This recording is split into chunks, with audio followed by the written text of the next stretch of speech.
안녕하세요. 뻑뻑박사김 철치입니다.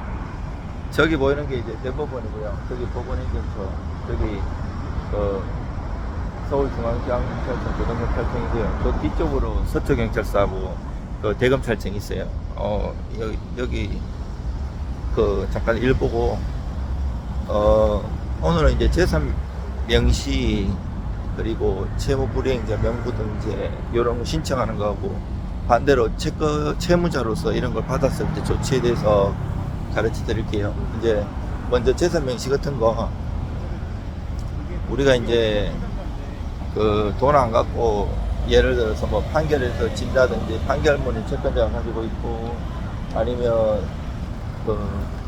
공정을 써가지고 공정에서 정보는 있고 이러면 판결에도 종류가 많아요. 뭐 지급명령이나 이행공고 같은 경우는 그 자체에 송달이라고 확정이 있기 때문에 별도로 송달증명, 확정증명을 필요 없고요. 집행문도 필요 없어요. 그 자체가 돼요. 근데 만약에 지급명령을 했는데 이의신청해갖고 소송으로 간다든지, 처음으로 소송으로 가면 뭐 소액이든 단독이든 합의부든 다 집행문을 발급받고 별도로 송달증명, 확정증명을 발급받아야 돼요. 자, 이렇게 해가지고, 아니면 서로 공정을 쓰면 공정증서 정보는 있잖아요. 여기다가 집행문을 받아야 돼요. 대신 이제 여기는 송달증명, 확정증명은 안 해요. 그런 거를 제도를 받거나 집행문을 발급받으면 법무법인에서는 그 주소지로 그 뒤에 보면 뭐 채권자, 채무자, 성명, 주민번호, 주소 쓰고 신분증으로 확인하거든요, 변호사가.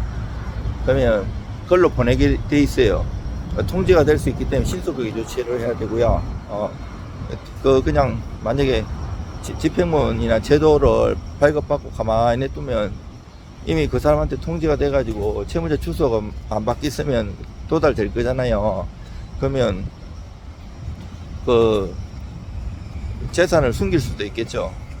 자, 이렇게 해가지고 이제 재산 명시나 채권 압류 같은 경우는, 물론 채권 압류 주시면 가집행도 가능하고요.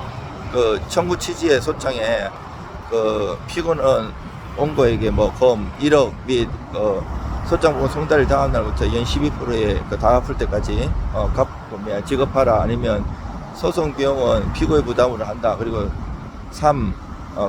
위 제1항 가집행할 수 있다. 이렇게 나오거든요. 가집행하면 확정 안 돼도 가능해요. 얘가 항소해도. 채권 압류 주시면 그렇고요. 나중에 본압류 전이하는 채권 압류 주시면 돼요. 근데 이제 보통 확정해갖고 하죠. 확정되면 채권 압류하고 재산 명시는 확정돼야 돼요. 자, 요거는 바로 확정되면 다음날부터 바로 할 수 있어요. 근데 채무불이행자 명부등재, 이거 신용불량 만드는 거, 이거는 확정되고 확정일 다음날부터 기산해서 6개월까지 안 갚으면 그 다음날 할 수 있어요. 기간 계산 정확하게 안 하면 하루라도 오차 있으면 기각돼요. 그런 경우가 되게 많아요. 법원에서도 일이 많으셔가지고 공무원분들도 바로 이게 날짜 계산해가지고 안 됐다 이렇게 얘기해 주는 경우가 있지만, 대부분은 순서가 올 때까지 한두 달 흘러요. 기간이 많이 흐르거든요. 이게 바로 뭐 채무자한테 통지하고 이렇게 하는 게 아니에요. 일 순서대로 하기 때문에 전자신청이라 가지고 그렇게 되면 한두 달 후에 이거 기각 내면 순서대로 해야 되기 때문에 굉장히 돈 받는 효과도 느리고 큰일 나죠. 그런 실수를 하면. 그래서 잘 계산해야 되고요. 또 이제 재산 명시가 오면 너 재산이 뭐 있는지 한번 명시 목록에 명시기일 나갖고 선서하고 목록을 내라 그래요. 그러면 재산 명시를 딱 받으면 그 다음날 계산해가지고, 원래 민법은 초일불산이 원칙이에요. 근데 받으면 0시부터 시작한 거라든지 뭐 연령계산 예외적으로 바로 당일부터 하는 것도 있으니까 주의를 해야 되고요. 특히 전자신청으로 받는 경우 문제가 될 수가 있어요. 그리고 이제 일주일 내에 이의신청을 해야 되고요. 답변서는 10일 내에 하면 되는데, 채무불이행자 명부등재도 마찬가지고요. 근데 이제 이 기간은 하루라도 넘기면 안 받아줘요. 자, 여기서 이의 신청을 하면 송달료 인지도 별도로 내야 되고 그 별도의 사건 번호가 부여돼요. 송달료가 낸다는 거는 별도의 사건 번호가 부여된다고 생각하시면 돼요. 그 송달료 영수증에 보면 은행 번호가 있어요. 그거를 그 은행에 법원 업무 조회에 들어가고 송달료 조회하면 사건 번호가 떠요. 그것보다는 직접 가갖고 내놓으면 바로 사건 번호를 부여받을 수가 있고요. 이제 이 조회하는 거는 하루 정도 시차가 있어요. 자, 이렇게 되면 아까 말했잖아요. 진술서나 답변서는 재산 명시 그 사건 자체에다가 내가 쓰는 거예요. 이제 지금 이래. 근데 효과가 미미하죠. 자, 근데 이제 재산 명시 이의 신청을 일주일 내에 하는 거라 그랬잖아요. 이의 신청하면 송달료 인지를 내가 낸다 그랬잖아요. 많지는 않아요. 근데 그거를 내면 별도의 사건 번호가 부여돼갖고 이제 별도의 사건이 진행이 되는 거예요. 자, 재산 명시 이의 신청하면 별도의 사건이 진행된다 그랬잖아요. 그러면 내가 원래 명시 사건에서 이 선서하고 선서하고 이런 거 정지가 되는 거예요. 명시 이의 신청한 게 결과 나야지 다시 명시가 진행이 돼요. 대부분 정지가 그렇게 되는데 안 될 수도 있기 때문에 여기다 답변을 내가 명시 이의 신청했다 사건 번호하고 같이 주는 게 좋아요. 대부분은 연결이 되는데 혹시나 모르기 때문에요.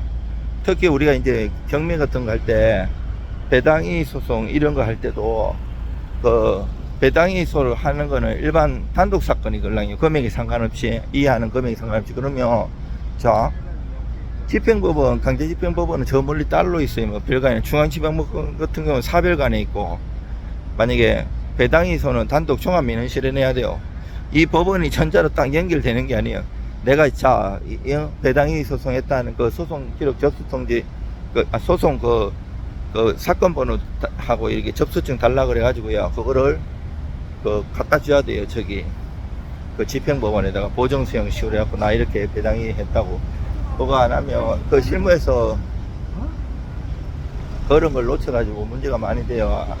경험이 부족하면 뭐 이렇게 인터넷이나 이래 보고 듣고 책으로 봐갖고는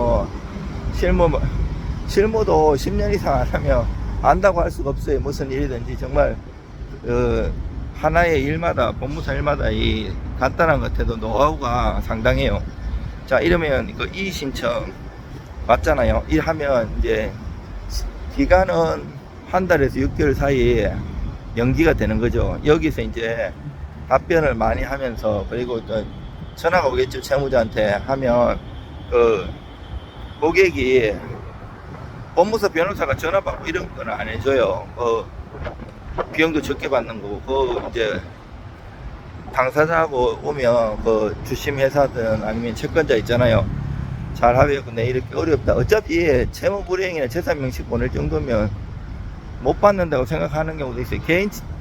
개인이 독하게 끝까지 하는 경우도 있어요. 부부 사이였다가 뭐 위자료 안 주는 거 이런 거 막 감정이 남아가지고 1원이라도 안 주면 안 봐주는데, 보통 못 받는다고 생각했는데 이거 뭐 원금이라 받네, 아니면 뭐 이렇게 분할 변제하네 이래 하면 대부분은 좀 받아주는 추세예요.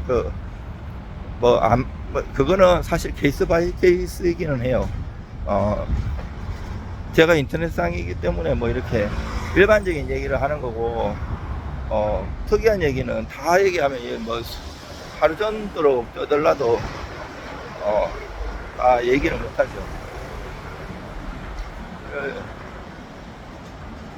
저도 이제 뭐 법학 박사도 따고 또 변호사 안 된 한이 있어가지고 이제 공부도 하는 상황이라서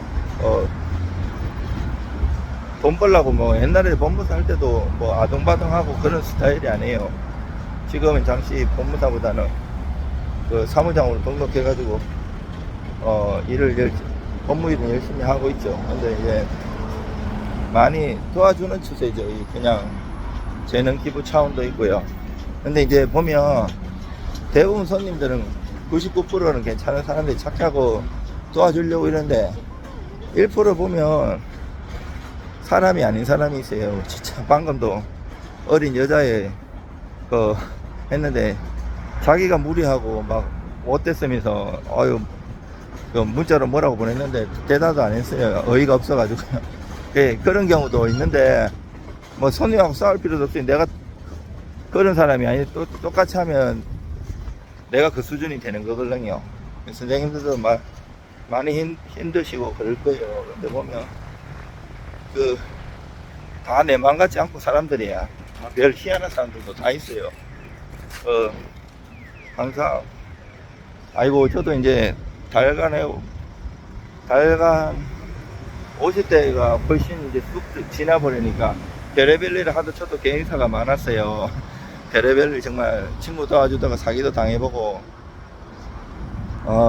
그런데 뭐 돈 같은 거 생각하면 뭐 하나씩 대부분 다 저보다 잘 살잖아요. 뭐 저는 돈도 없는데 뭐 돈의 가치를 두면 하나씩 초라한 건데 뭐 나만의 또 이렇게 뭐 손님들한테 그 재능 기부도 하고 도와드리고 해결 잘 됐을 때 희열을 느끼고 이런 거에 만족을 두면 돈 많이 뭐 있는 사람 뭐 수십억 있는 사람들보다 부럽지 않지. 내가 또